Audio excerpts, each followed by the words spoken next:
Hi hello welcome to our channel. నేను మీ సిరి. ఈరోజు మనం చెప్పుకోబోయే కథ ప్రియనేస్తం పార్ట్ 103. కథలకు వెళ్ళే ముందు లైక్ చేసి వీడియోని హైప్ చేయడం మర్చిపోకండి. ఇక వచ్చేయండి.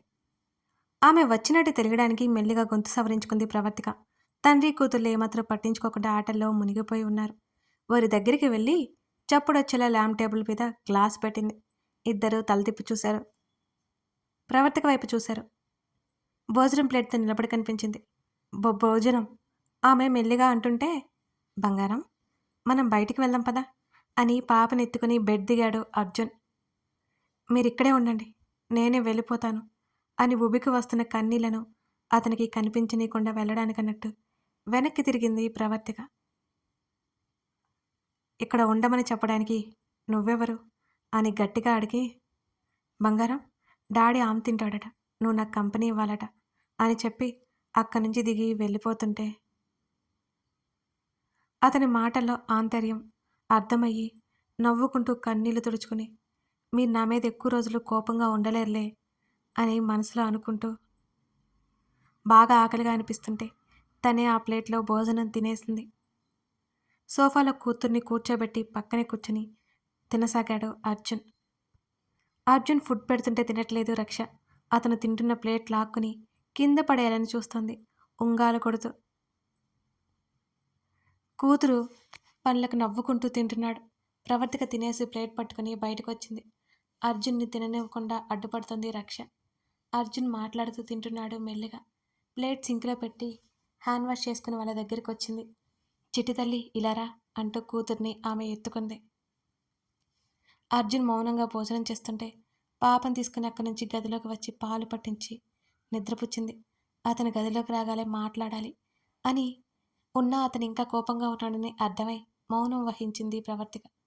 అతను ప్రేమగా చూసిన చూపు, అతని ఆప్యాయమైన కౌగిలి, లాలనతో కూడిన అతని మాటలే వినాలని ఆమె హృదయం ఉవ్విళ్ళూరుతోంది. కానీ అతని నోటి నుంచి ఒక్క మాట కూడా రావట్లేదు. డ్రెస్సింగ్ టేబుల్ ముందున్న వ్యాలెట్ ఫోన్ చేతుల్లోకి తీసుకుని పాకెట్లో పెట్టుకున్నాడు అర్జున్.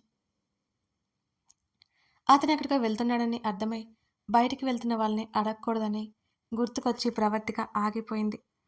కనీసం అతనైనా చెబుతాడేమోనని అతని వైపే చూస్తోంది ఆమె. ఏం చెప్పకుండా డోర్ దగ్గరికి వెళ్ళి మళ్ళీ వెనక్కి వచ్చాడు. తన పాప దగ్గరికి వెళ్ళి కణత మీద ముద్దు పెట్టుకుని, బంగారం పని మీద డాడీ బయటికి వెళ్తున్నాడు, త్వరగా వచ్చేస్తాడు సరేనా, అప్పటి వరకు హాయిగా పరుకో, ఆ తర్వాత మనం ఆడుకుందాం అని చిన్నగా చెప్తూ కూతురు తల నిమిరి కనీసం ఒక్కసారి కూడా ప్రవర్తిక వైపు చూడకుండా అక్కడి నుంచి అతను బయటికి వెళ్ళిపోయాడు. అతను దూరం పెడుతుంటే భరించలేకపోతోంది ఆమె. మెల్లిగా లేచి బయటికి వచ్చింది. ఇంటి ముందుకు వచ్చి రైలింగ్ ఆనుకుని అక్కడి నుండి కిందకి తొంగి చూసింది అర్జున్ కోసం. మరో 2 నిమిషాల తర్వాత అతని జీప్ సెల్లార్లో నుంచి గేటు దాటి రోడ్డు మీదకి వెళ్ళింది.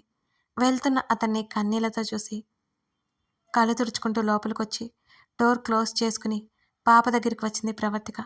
తన కూతుర్ని చూసుకునే కొద్దీ తనేంత పొరపాటు చేసిందో అర్థమవుతోంది, గుర్తుకొస్తోంది ప్రవర్తికకి. వెంటనే కూతుర్ని నుదుటిన ముద్దు పెట్టుకుని, నన్ను క్షమించు తల్లి, నువ్వైనా అనుకుంటూ కన్నీళ్లు పెట్టుకోసాగింది ప్రవర్తిక. మరోసారి ఛాన్స్ తీసుకోలేక ఎస్ఐ ప్రతాప్ని కలిసి అక్షర యాక్టివిటీస్ కనుక్కోమని చెప్పాడు అర్జున్. అప్పటికే ప్రతాప్తో బాగా స్నేహం కుదిరింది అర్జున్కి. అక్షర ఊరు నుంచి తన తమ్ముడిని తీసుకుని రైల్వే స్టేషన్కి వెళ్ళిపోయినట్టు తెలిసింది అర్జున్కి. అక్షర ఇంకా ఏ గొడవ చేయకపోవడంతో అతను ఊపిరి పీల్చుకున్నాడు. అయినా సరే ఆమెని ఒక కంట కనిపెట్టమని ప్రతాప్కి చెప్పి అక్కడి నుంచి ఆశ్రమంకి వెళ్ళి అక్కడ కొంత టైం ఉండి ఇంటికి బయలుదేరాడు అర్జున్. సరిగ్గా అదే సమయంలో కార్తీక్ నుంచి కాల్ వచ్చింది, సుమకి బాబు పుట్టాడు అని. సుమ ఎలా ఉందో కనుక్కొని జాగ్రత్తలు చెప్పి ఇంటికి బయలుదేరారు అర్జున్. కార్తిక్ పేరెంట్స్ కూడా సుమ దగ్గరే ఉన్నారని తెలిసి రిలీఫ్ ఫీల్ అయ్యాడు అతను. ప్రణయ్ ఏమైంది అంటూ అతని పక్కన వచ్చి కూర్చుంది లోహిత. ప్రవర్తిక లేనప్పుడు పాపని ఎంతో ఓపిగ్గా చూసుకుంది లోహిత. లోహిత మీద ఇంకా ఇంకా ప్రేమ పెరిగిపోయింది ప్రణయ్కి. అమాంతం లోహితని చుట్టేశాడు. నవ్వుతూ ప్రణయ్ని హత్తుకుంది. హలో సార్, వదలండి, నేను వదిన దగ్గరికి వెళ్ళాలి అంది లోహిత. వెళ్ళేదానివి నన్నెందుకు కదిలించావు అన్నాడు ఆమెను 2 చేతుల్లోకి తీసుకుని ప్రణయ్. "నీకు కాఫీ ఏమైనా కావాలని ఇద్దామని పిలిచాను. అంతే ఇంకేం లేదు నన్ను వదులు" అని అతని బుగ్గ మీద చిన్నగా తట్టింది లోహిత. పెళ్ళై 2 రోజులు కాకుండానే అతన్ని ఎంత బాగా అర్థం చేసుకుంది. అతనితో పాటు రాత్రి అని చూడకుండా హాస్పిటల్‌కి కూడా వచ్చేసింది. లేదు. కాఫీ ఏం అవసరం లేదు. ఈ అమ్మాయితో మాత్రం చాలా పని పడింది అన్నాడు ఆమెని బెడ్ మీద చేర్చి, ఆమె మీదకి చేరిపోతూ. ఏం పని? ఆలోచిస్తున్నట్టుగా మొహం పెట్టింది లోహిత. ఆమె ఆలోచన అలాగే ఉండగా, ఆమెకి ఆలోచించే ఛాన్స్ లేకుండా తన పని మొదలుపెట్టాడు ప్రణయ్. అతను చూపిస్తున్న ప్రేమకి కరిగిపోయి లొంగిపోయింది లోహిత మెల్లిమెల్లిగా. ప్రవర్తిక పాప పడుకుంటారేమోనని కాలింగ్ బెల్ కొట్టకుండా తనే డోర్ లాక్ ఓపెన్ చేసి లోపలికొచ్చేశాడు అర్జున్. ప్రవర్తిక పాప నిద్రపోతూ కనిపించారు. అతను డ్రెస్ చేంజ్ చేసుకుని ప్రవర్తిక దగ్గరికొచ్చాడు. ఆమె తల నిమిరి కొన్ని క్షణాలు ఆమె వైపే చూస్తూ అక్కడి నుంచి సోఫాలో సెటిల్ అయ్యాడు ల్యాప్టాప్ పట్టుకుంటూ. ప్రవర్తిక కంటే ముందే లేచి తల్లి ముఖాన్ని తడుముతూ ఉంగాలు కొడుతోంది బుజ్జిరక్ష. ఆ సౌండ్ వినగానే అతని ముఖంలో నవ్వొచ్చింది. అప్పటికే సాయంత్రం అవ్వడంతో ప్రవర్తికని కూడా నిద్ర లేపాలని పాపం తీసుకోలేదు. ఉన్నట్టుండి గట్టిగా రాగం అందుకుంది రక్ష. ఉలిక్కిపడి లేచి కూర్చుంది ప్రవర్తిక. అర్జున్ వచ్చిన విషయం ఆమెకి తెలీదు. వెంటనే పాపని చేతుల్లోకి తీసుకోగానే పాప ఏడుపు ఆపేసింది. ఎందుకే అంత గట్టిగా ఏడ్చావు అంటూ పాప వైపే చూస్తూ అడిగింది. ప్రవర్తిక చేతుల నుంచి జారిపోతూ ఏవేవో శబ్దాలు చేస్తోంది నోటితో రక్ష. లేచి ఎత్తుకోవాలా? అందరూ ఎత్తుకొని ఎత్తుకొని నిన్ను ఇలా తయారు చేశారు. ముఖ్యంగా మీ నాన్న అని పాప వైపే చూస్తూ పాపతో చెబుతోంది. వాళ్ళ నాన్ని అనగానే కోపమొచ్చిందో ఏమో ప్రవర్తిక చెంప మీద చేతులతో కొట్టినట్టుగా తడుతోంది రక్ష. అబ్బో! ఒక్క మాట కూడా అనకూడదు మీ నాన్నని అని అంటూ నవ్వుతూ పాపని చేతుల్లోకి తీసుకుని ముద్దు పెట్టుకుంది ప్రవర్తిక. ఏం అర్థమైందో ఏమో బుజ్జి రక్ష కిలకిలా నవ్వొస్తోంది. కూతురు నవ్వు చూసి తను నవ్వేస్తూ, మీ నాన్నకి నువ్వంటే ఇష్టం కదా బుజ్జి తల్లి, నాతో మాట్లాడమని చెప్పవా? చాలా కష్టంగా ఉంది అని పైకే ఏడ్చేసింది. తల్లి అలా ఏడ్చేసరికి నవ్వడం ఆపేసి కళ్ళు పెద్దవి చేసి తల్లి వైపే చూస్తుంది రక్ష. పాపను హత్తుకుని కన్నీరు కారుస్తుంటే అర్జున్ మనసు ఏదోలా అయిపోయింది. అతను అంత కఠినంగా లేకపోతే ఎప్పటికైనా తన అతి మంచితనంతో పిచ్చి నిర్ణయాలు తీసుకుంటుందని ఏమీ మెరనట్టు ల్యాప్టాప్లోకి తలదొచ్చాడు అర్జున్. సాయంత్రం అయిపోయినట్టుంది. నీకు స్నానం చేస్తాను పద అంటూ మెల్లిగా పాపని బెడ్ మీద పడుకోబట్టి చుట్టూ దిండులు పెట్టింది ఆమె. చీర సరిచేసుకుని జడముడి పెట్టుకుంటూ డ్రెస్సింగ్ టేబుల్ మిర్రర్లో చూడగా సోఫాలో అర్జున్ కనిపించాడు ఆమెకి. ఉలిక్కిపాటుగా వెనక్కి తిరిగి చూసింది. నిజంగానే అర్జున్ వర్క్ చేసుకుంటూ కనిపించాడు. గీజర్ స్విచ్ ఆన్ చేసి ఫేస్ వాష్ చేసుకుని కొంచెం హుషారుగానే అనిపించడంతో అతని పక్క నుంచే ఆ రూమ్ నుంచి బయటికెళ్ళింది. ఆమెను కంట కనిపెడుతూనే తన పనిలో తనున్నాడు. మరో 5 నిమిషాల్లో కాఫీ కప్ తీసుకొచ్చి అతనికి ఎదురుగా పెట్టింది. అతను ఆల్రెడీ ఊహించినదే కాబట్టి పెద్దగా ఆశ్చర్యపోలేదు. ఇంకేం వాదించకుండా ఆమె చేతిలో కాఫీ అందుకున్నాడు. ఆ మాత్రం దానికి తెగ సంతోషపడిపోయి పాపకి స్నానం చేయించుకుని తీసుకువచ్చి పాపకి మాటలు చెప్తూ రెడీ చేసింది. ఎలాగైనా అర్జున్‌తో మాట్లాడాలి.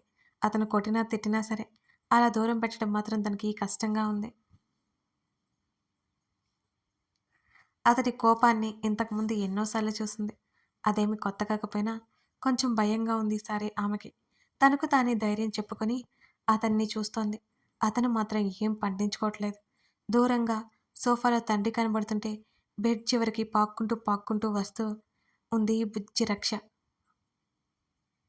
కూతురి ఆలోచన అర్థమై ఎత్తుకుని అర్జున్ దగ్గరికి తీసుకెళ్ళింది ప్రవర్తిక. అతని పని అయిపోవడంతో ల్యాప్టాప్ క్లోజ్ చేసి ఒళ్ళు విరుచుకుంటూ తల ఎత్తి చూశాడు. తండ్రి ఒడిలోకి దూకాలని చూస్తున్నా కానీ తన తండ్రి ఏమో కూర్చొని కనిపించాడు రక్షకి. బిక్క మొహం వేసుకుని తండ్రి వైపు చూస్తోంది చేతులు చాపుతూ. అర్జున్ పైకి లేవగానే తండ్రి మీదకి దూకేసి అతని మెడ కరుచుకుంది. నవ్వుతూ కూతుర్ని చుట్టేసి ముద్దు చేస్తున్నాడు. వాళ్ళని చూస్తూనే ఏవండి అని మెల్లిగా పిలిచింది. ఏంటన్నట్టు ఆమె వైపు చూశాడతను. మాట్లాడరా నాతో అని ఆమె బేలగా అడుగుతుంటే 2 క్షణాలు మౌనం అక్కడ. దగ్గరయ్యి అఫెక్షన్ పెంచుకొని ఏదో ఒకరోజు బాధపడే కంటే దూరంగా ఉండటమే బెటర్ అని అన్నాడు అర్జున్. ఆ మాటకి కన్నీళ్లు ఉబికొచ్చాయి ఆమెకి. ప్రతిదానికి ఏడ్చి నన్ను ఎమోషనల్గా లాక్ చేయకు అన్నాడు కాస్తంత గంభీరంగా. తను ఎంత కఠినంగా ప్రవర్తిస్తున్నాడో అతనికి తెలుసు, కానీ తప్పట్లేదు. చాలా బాధేసింది అతనన్న మాటకి. ఏడుపుని బలవంతంగా దాచుకుంటూ ఎంతో వేదనని అనుభవించింది. మీరు నన్ను క్షమించాలంటే ఏం చేయాలి నేను అని అడిగింది కన్నీళ్లతో అతన్ని చూస్తూ. దూరంగానే వెళ్ళాలి అనుకున్నావు కదా, మళ్ళీ దగ్గర కావాలని ప్రయత్నం ఎందుకు? భార్య అనే బంధాన్ని తెంచుకొని వెళ్ళిపోవాలి అనుకున్నావు. ఇప్పుడు కూడా నా పాపకు అమ్మ మాత్రం అన్నాడు అర్జున్ ముఖాన్ని పక్కకు తిప్పేసుకుంటూ. నోటి నుంచి మాట రాలేదు ఆమెకి. సన్నటి కన్నీటి ధారలు ఆమె 2 కళ్ళ నుంచి జారిపోతున్నాయి. పాపని తీసుకుని బాల్కనీలోకి వెళ్ళిపోయాడు అర్జున్. చాలాసేపటి వరకు అక్కడే కూర్చొని మౌనంగా కన్నీళ్లు కార్చింది. తను అలా ఉంటే కుదరదు. అతనికి తన మీద ఉన్న కోపాన్ని పోగొట్టాలి. అలా చేయాలంటే తను మామూలైపోవాలి. అతన్ని వదిలిపెట్టి వెళ్ళాలి అనే ఆలోచన వచ్చిన తనకే అంత నరకంగా ఉందంటే మతిపోయినట్టుగా ఒక రోజంతా గడిపేసింది. ముందే ఎదురు దెబ్బ తగిలి మళ్ళీ సంతోషంగా ఉన్న అతని నుంచి దూరంగా వెళ్ళిపోతే అతనికి ఇంకా ఎంత కోపం వస్తుంది. నిజానికి ఆ పరిణామం వల్ల ఇద్దరూ బాధపడ్డారు. అతని కోసం అతని కోపం తనే తీరిపోయేలా చేయాలి.